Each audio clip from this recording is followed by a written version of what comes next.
It is the one commodity that affects everyone, and the price is still extremely low. Oil will dictate the fortunes of so many economies in 2016, especially the big producers who are already making cutbacks. How low will oil go, and could the price slide actually be stopped if politics could be put aside?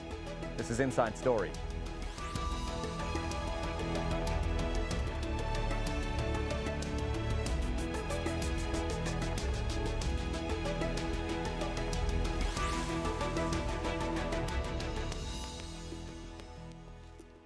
Hello, I'm Kamal Santamaria. For years now, Gulf economies have been sustained by a steady flow of black gold. But falling oil prices may be sending some of them into deficit for the first time in a decade in some cases. On Monday, we saw Saudi Arabia's budget numbers. They weren't great, not for this year or for 2016. The finance minister said the budget deficit for 2015 was $98 billion, which shows us how the fall in oil prices is already biting. And for 2016, the deficit is projected to stand at around $87 billion, not much better. It's an indication the Saudis and probably everyone else thinks oil prices will only recover moderately next year.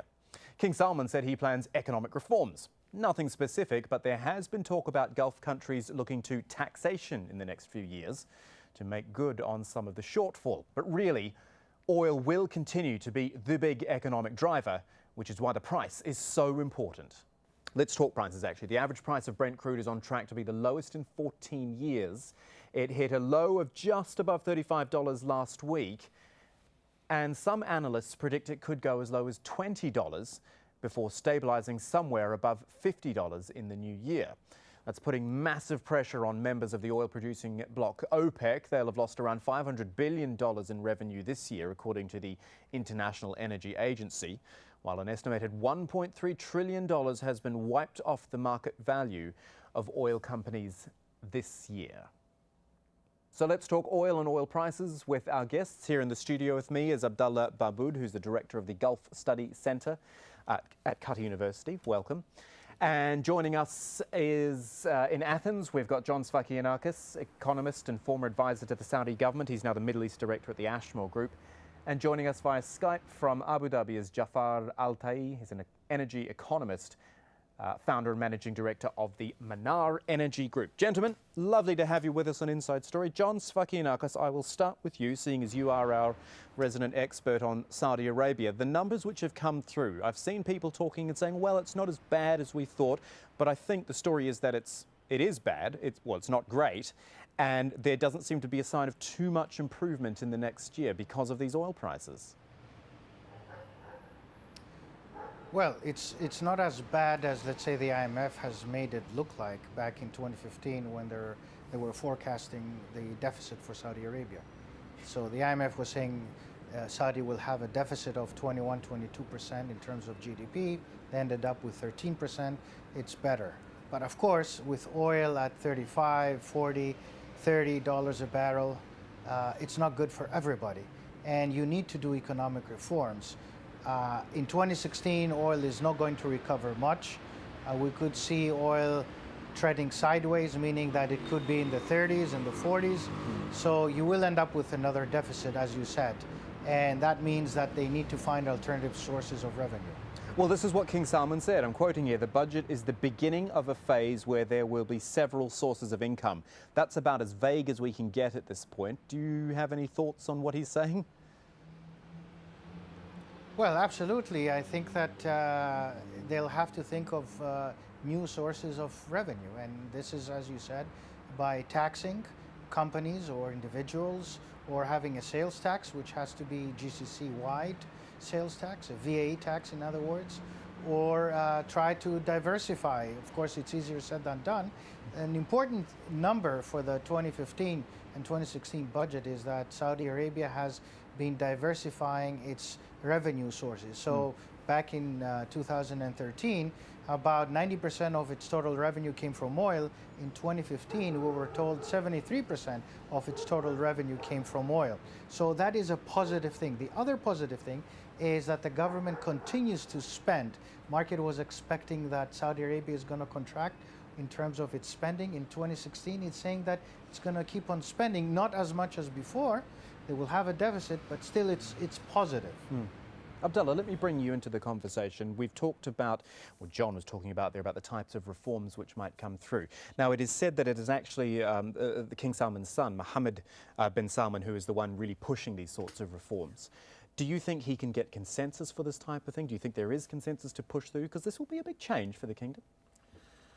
I think this is a big challenge for the whole region, not just for the kingdom, with the falling oil prices and the fact that they have been very slow on reform. They were comforted for a very long time by the increase in the oil prices. They didn't have to face the reality and reform and diversify. Of course, they have always said that they will diversify their income, and they have tried here and there, but they really did not put their heart into it. And one could ask, why should they, when you have this benefit of bounty of oil? This is the thing, as long as it's there, Exactly. why would you look elsewhere, sort of? And now they're confronted with the reality that the oil prices are down, and the expectations that they are not going to recover very soon. It might be a very long recovery, if at all, because there are very huge fundamental changes in the market price, in the oil price. It's not necessarily another cyclical correction. This is much more fundamental because of alternative energy, because of shale gas, because of changes in the demand as well. So you have supply demand. Fundamentals are not meeting each other, and there's more supply than demand. So now is the time for the Gulf states, if it's not too late, to actually start doing these reforms. But these reforms are not going to be easy. They're going to be very, very difficult. They're going to be a lot of resentment because there is a lot of vested interest in these states. And they are going to be costly in terms of political, economic and social issues. Well, seeing as we're talking about change, Jaafar Al-Tai in Abu Dhabi, let me bring you in, because I did note today that the UAE has dropped petrol prices, gasoline prices, by 6%. Now, that's not a huge drop, but the significance is that it is doing it. It's going away from the subsidised fuel, the standardised prices, and it's going to a more market-driven fuel price. Now, obviously, people will like that because fuel prices will go down, but there could be pain ahead if they go back up, if the UAE decides to subsidise, take more subsidies away. I think the UAE was more proactive about the issue of reforms and about the issue of diversifying the economy even before we had the drop in oil price. And out of the whole Gulf, I would argue that it's probably one of the leading proactive countries that's taking the right precautions to broaden its economy and is best equipped for that. Certainly there will be pain if the petrol prices go back up again. But I think the confidence in the UAE is very much founded in the fundamentals of the market in the UAE, and that it will correct itself. Of course, that's not to say this is a sure guarantee against further economic instability. And in fact, also the UAE is affected by other Gulf states and by the region and its economic development as a whole. Tell me more about what diversifying was done in the UAE, because obviously Abu Dhabi, Dubai, all the states there are really built on oil as well, but the oil reserves are not as much there as they are in Saudi Arabia, for example. So what's the UAE done? I think a number of initiatives are materializing. First of all, I mean, Dubai itself, it's a brand. The Dubai it's become a regional brand, and definitely it's a global brand. For investment, for financial services, real estate, medical tourism, all kinds, renewable energy as well, all kinds of economic activity were initiated in Dubai. And Abu Dhabi is taking on its own economic identity also in a non-oil role in the areas of renewable energy and maybe energy-related technology. You could argue the Abu Dhabi direction is a slightly more pragmatic direction that builds on its existing dominance in the oil and gas space. But we shouldn't be under any illusion. Definitely, the UAE still fundamentally depends on oil and gas. And like my previous colleagues mentioned, it's a costly diversification. It's not a game. It's a costly initiative. And it would even, I would argue, call on the social development. Society itself has to embrace austerity. greater austerity, and they have to embrace the reality that you have to invest and tighten belts to develop real capacities. And I think the UAE has made some gains in that respect. Okay, so here's the thing. All three of you gentlemen have pointed out that, yes, there needs to be diversification, but we can't kid ourselves either, because oil will still be the backbone of all of this. John Sfakianakis in Athens, let me put this to you. If Saudi Arabia is putting out a budget today which shows a deficit and shows a continued deficit next year, and it's having to adjust because of these lower revenues from oil, its revenues could be higher if it would cut production. Now, you and I have talked about this previously on Al Jazeera, the fact that the Saudis didn't want to cut production and the price stays low. And I still fundamentally think I don't quite get that, because surely they would want the price to go up. It could be. It could be that they decide in 2016 that output is going to be restrained, and unilaterally Saudi might decide to lower output. But the chances of that, again, maybe are negligible, given that, again, oil is at 35 and it's not at 15. Not that I'm predicting that oil is going to go to 15, but again, I really do not foresee unilateral action at OPEC, although a lot of pundits have said that it has to be done in order to control, if at all. So maybe you can explain. Sorry, let me jump in really quick, John. Maybe you can explain to our viewers why. We'll put it this way: the common logic is that if you cut production, then the price would go up.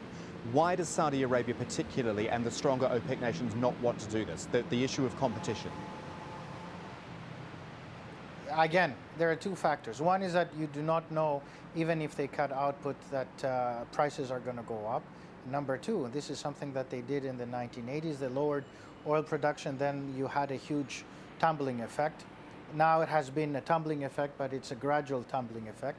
And also, as your guest said, and I agree completely, that the energy market has changed fundamentally. We're seeing a disciplinary change in the way energy markets are functioning today, far more than at any time in the last 100 years. Not only there is shale gas, shale oil, but there is the demand-supply factor. Demand has not been going up. Emerging markets are not crazily consuming energy, and the supply has been plentiful, and that's pushing and driving prices lower.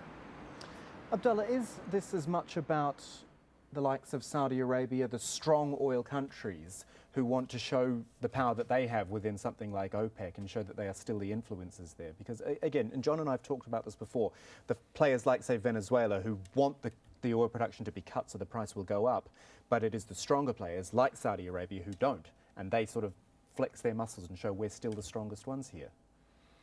I think there's a battle of wills here within OPEC. Saudi Arabia is, of course, very concerned about its market share. They've done so in the past, where they've acted as a swing producers and reduced their output when it's needed to correct the market and to correct the equation between supply and demand. But in many cases, this has turned against them, where they have lost their market share and they've lost their clients. This time, they want to make sure that even at the cost of lower oil prices, that their market share does not go on. Now, this is a very dangerous strategy because you're hurting other members in the OPEC. You're hurting other members within the Gulf states. Some members of the Gulf states have already started raising the red flag, saying that their economies are going to be badly affected. And, you know, we are in a region where the economies are fully dependent on oil, despite what we see about, or talk about diversification. I think we should also not be fooled by the economic figures, because some of this diversification are actually partly based on oil. Right. So oil is still the linchpin of these economies. And if something is going to happen to this oil, there is a very fundamental challenge to these countries and to the stability of the region.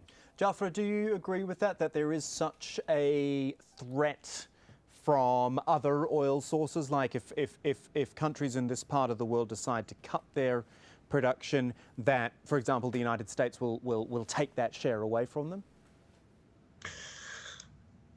Partially. I think we've agreed that there has been a paradigm shift, fundamental change in the oil sector, but we should qualify that. The timing of that change is still uncertain. We don't know really the picture of demand. Demand could actually be underestimated. We're hearing reports now that actually global demand could be higher in 2016. We have prospects of things like a warm winter, which affects demand. This could be negated. This could be reversed. If we got a stronger picture of global demand, if things like geopolitical shock, attacks on Iraqi or Iranian oil production, or any kind of political shock in the region that affects oil production happens, immediately the price shoots back up. So many caveats say that while the fundamentals of oil are changing, we don't know the timing in which those fundamentals kick in. Now, on the subject of the U.S. shale gas, if you talk to the producers in Eagle Ford and Marcellus and the other areas in the U.S., you'll see that they're struggling, really, and only it's the survival of the fittest, only because the U.S. is such a productive economy that they're able to survive at these oil prices. But if the oil prices persistently go down, you could see that U.S. shale production goes out of the game, or at least declines. So in the short term, we can't rely on this fundamental change as seeping through. I agree wholeheartedly that there has been a fundamental change, but there simply is as many downward pressures as there is upward pressures on the price. Therefore, we have to watch very closely the short-term reaction of the wealthiest states in the region, those being the Gulf states, which will give us a clearer sense of direction on the real priorities and the real capabilities of the region to deal with this situation. How closely, because you mentioned this, and I'll ask this to you, Jaafar, and then to you, Abdullah, how closely should we watch the Iranian oil? Because this is, again, something else we've discussed, the fact that sanctions will eventually be lifted, or they should be lifted. There's all this Iranian oil waiting to come out onto the market. Again, the theory is that that could push the price down again. Is it, do you think, significant enough to make a real impact? I think so, but again, I think definitely the prospect of more Iranian oil is a downward pressure on prices. But number one, Iran, we don't know their capabilities right now to flood the market, so to speak. They're not like Saudi Arabia. Iran is not a swing producer that can just flood the market with oil tomorrow. They have technical constraints, number one. Number two, they need foreign investment in their oil industry, and at a price of $30, and if even the price goes below to $20, this is a problem for Iran, because they will have problem attracting the investment they need to develop the oil sector. So Iranian constraints, Iranian supply constraint in itself could be a correcting factor on the price. But all signs right now is that Iran is poised to bring to the market 500,000 barrels additional daily production. And don't forget Iraqi production, which is now bordering on the 4 million barrels per day level. So both of these producers definitely put downward pressure on the price, and the jury is that downward pressure is more significant than upward pressure. Exactly. See, I would argue that Iran actually could flood, well, not flood the market, but they could act pretty quickly, Abdullah, because the talk was how they've got all this oil basically sitting in tankers waiting to be put on the market. And I guess because of Iran's isolation, they'll take pretty much any price. They just want to get it moving and get that part of the economy moving again. Absolutely. But I just want to mention one Sure. point which Jaafar had mentioned, which is the fact that oil is, and I think John had also alluded to this, that oil is a strategic commodity. Yeah. And it could be affected by any other political action in the region. But what makes this episode very different from the previous ones is the fact there are so many crises now in the region. You just look around the whole region and there are crises everywhere surrounding the Gulf states, and yet the oil prices are going down. And I think this is a very strong message that we have to learn, that this episode is going to be different. It's much more fundamental, and it requires a different challenge. But to go back to your question, I think Iran economy is in tatters at the moment, and it needs a lot of investment. And of course, they need a lot of income. And I would expect that they would try and revamp their oil technology and their oil wells to be able to produce more. And I think this is also part of the plan why Saudi Arabia is trying to keep that market share. I think the more oil that is put in the market, it will dampen the oil market. It's going to put downward pressure on that. And I agree that Iraq is also going to be doing the same thing. So all the pointers are pointing to more supply, and I'm not too sure about the demand. Yeah. But also, if you add to that other countries in the region, Libya is also another country that could increase production. So I think we are looking at more supply in the market, and the demand is not sure, and there are a lot of alternatives and technology that is changing, affecting the whole fundamentals of the oil price. John, Abdullah made a great point there, didn't he? The fact that there is so much conflict going on in the region, and that any time in the past we've seen major conflict, we've been ready for that spike in oil prices, the spike at the petrol pump and all that, and it's just so different this time around. That's right. I mean, the so-called geopolitical premium was so important when we were looking at the price of oil, and it seems today that it has gone out the window, and there is no more premium for what's happening in the region. And the region, I agree completely, has changed in fundamental ways. The Middle East is no longer the same as it was 5 or 3 years ago or 10 years ago. So despite all the havoc and uncertainty going on, oil is going down. So that's telling of the paradigm shift that we are seeing in the way oil is being priced globally. And I think that's very important, not just Iran, Iraq. I think there is a bit of exaggeration when it comes to Iranian claims that they're going to export in a few months 1 million barrels, and their capacity is just going to increase. Nobody really has a clue what's happening to the Iranian oil industry. Iraq is fundamentally split in different countries, and in Libya you have many Libyas. So, but yet again, Venezuela is waiting around the corner. The sub-Saharan African countries are waiting, Nigeria and others, and of course the energy market has changed because there is renewables, and technology is going to be the major push forward for change in the next 20 years. So the region has to fundamentally shape up, and it's no longer the same as it used to be in the 80s when we had plentiful of oil revenues coming in, and then we just had a party. Nowadays we have to really fundamentally reform. And as I said, it's easier said than done because nobody around the world has fundamentally diversified away from oil. If you compare Saudi with the UAE has a greater capacity because of purchasing power. There are wealthier people in the UAE, more citizens are in Saudi with less purchasing power, so it's more difficult, more challenging for them to see an increase in their daily utility bill. Gentlemen, we're starting to run down the clock here, so I want to get a few final thoughts from you, and I'm going to put you on the spot. It's crystal ball time. I know none of us like doing any predicting about the oil price. However, it has gone down and down and down. Jaafar, let me come to you first. Do you think we've seen the bottom yet? I started my career, when I started it was around, the price reached around $10 a barrel. This was in the late 90s. I don't think necessarily we're heading for that, but I think we could be seeing a touchdown to 20. Right. It will recover thereafter. But definitely, I don't think for this foreseeable future, for 2016, we have seen the bottom. But I do think we know the ceiling, and I think the ceiling is maybe in the region of $60 if normal market circumstances prevail, barring a shock, of course. If we have a shock politically, no, I think it goes up. I'm a bit more skeptical about the premium. Let me jump in, Jaafar. I am running out of time now. Abdullah, last thought from you. Where's the bottom? Difficult to say, but I just want to say something here. The Stone Age did not end because of we ran out of stones, and I think the oil age is not going to run because we're running out of oil. Oil is no longer going to be the strategic commodity that it used to play.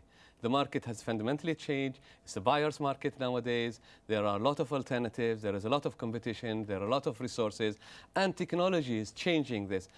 Oil plays a very important part now only in one sector, and that's transport sector, and that is also changing. And I think this is where the fundamentals are going to change. A new paradigm shift is on the way. Abdullah Babood, thank you so much for your thoughts, and as well to John Sfakinakis in Athens and Jaafar Altai in Abu Dhabi. Thank you, gentlemen. And thank you for joining us for Inside Story. You can leave your comments on our program page at aljazeera.com. You can post your views to facebook.com/AJ Inside Story. You can tweet us as well at AJ Inside Story. I'm Kamal Santamaria from the whole team. Thanks for joining us. We'll see you again soon.